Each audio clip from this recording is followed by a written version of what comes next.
Do you want to speak English naturally?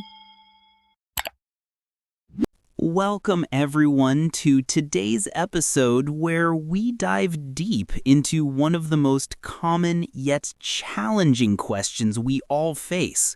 Tell me about yourself. Whether you're in a job interview, meeting new people, or even on a first date, this question can make or break your first impression. I'm your host, and today we'll explore why this seemingly simple question is actually quite complex, how to craft a compelling personal narrative, and most importantly, how to adapt your response based on the situation you're in. Think about it. When someone asks you to tell me about yourself, what goes through your mind? Do you freeze up? Do you ramble? Do you give your entire life story, or do you keep it too brief and miss the opportunity to make a real connection? By the end of our conversation today, you'll have a clear framework for answering this question confidently and authentically, no matter the context.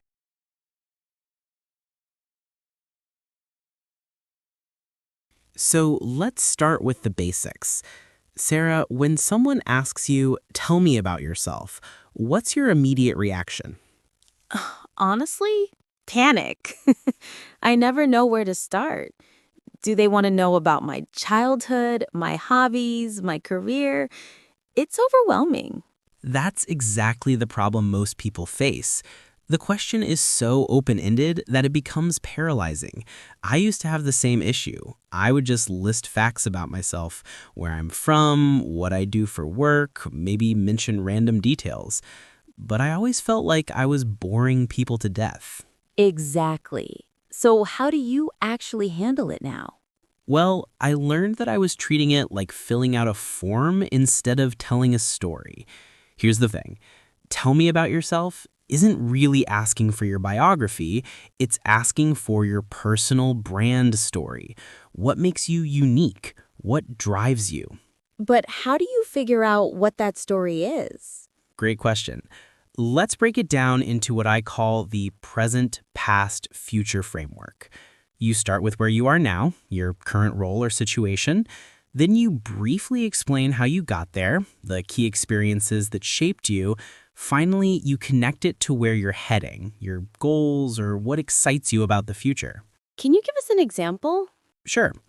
Instead of saying, I'm a marketing manager, I went to college, I have 2 kids, try something like, I'm currently a marketing manager who specializes in helping small businesses find their voice in crowded markets. This passion actually started when I was running my college newspaper and realized how powerful storytelling could be in connecting with people. What excites me most is exploring how digital platforms are changing the way we build authentic relationships between brands and customers. Oh, wow. That's so much more engaging. It tells a story and shows personality. Exactly.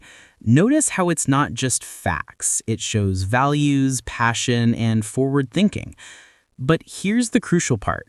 You need to adapt this based on your audience and context. What do you mean by that? Well, the version you give in a job interview should be different from what you'd say at a networking event or on a date. In an interview, you want to emphasize skills and experiences relevant to the role. At a networking event, you might focus more on your interests and what kind of connections you're looking to make. So it's like having different versions of yourself ready? Not different versions of yourself. That would be inauthentic. Think of it as highlighting different facets of the same diamond. You're always you, but you're emphasizing the aspects that are most relevant to the situation and the person you're talking to. That makes sense. What about length? How long should your answer be? Aim for 60 to 90 seconds. Long enough to be interesting and memorable, but short enough that you're not monopolizing the conversation. Remember, the goal is to spark dialogue, not deliver a monologue. What are some common mistakes people make with this question? Oh, there are several big ones. First, being too generic, saying things anyone could say about themselves. Second, going too personal too quickly, sharing intimate details that aren't appropriate for the context. Third, being overly modest or self-deprecating. This is your moment to shine, so don't dim your own light. What about being too boastful? Good point. There's definitely a balance. You want to be confident without being arrogant. Focus on your growth, your learning experiences, and what you're excited about, rather than just listing achievements.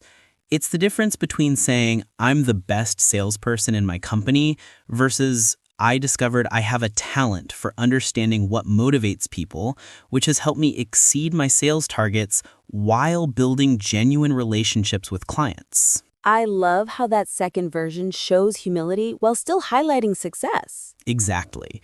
And here's a pro tip. Always end with something that invites further conversation. Maybe ask a question back, or mention something you'd love to learn more about. This turns your introduction into the beginning of a real dialogue rather than just a one-way information dump. So it's really about being strategic while staying authentic? You've got it. Authenticity is key. People can sense when you're being genuine versus when you're just reciting a script. But authentic doesn't mean unfiltered or unprepared. It means being thoughtfully yourself. Before we wrap up, remember this. Tell me about yourself is actually a gift. It's someone giving you the floor to make a great first impression and start a meaningful connection. Don't waste it by being unprepared, but don't overthink it either. Practice your framework, adapt it to your audience, and most importantly, let your genuine enthusiasm and personality shine through. Thanks for joining us today. And remember, your story matters, so tell it well.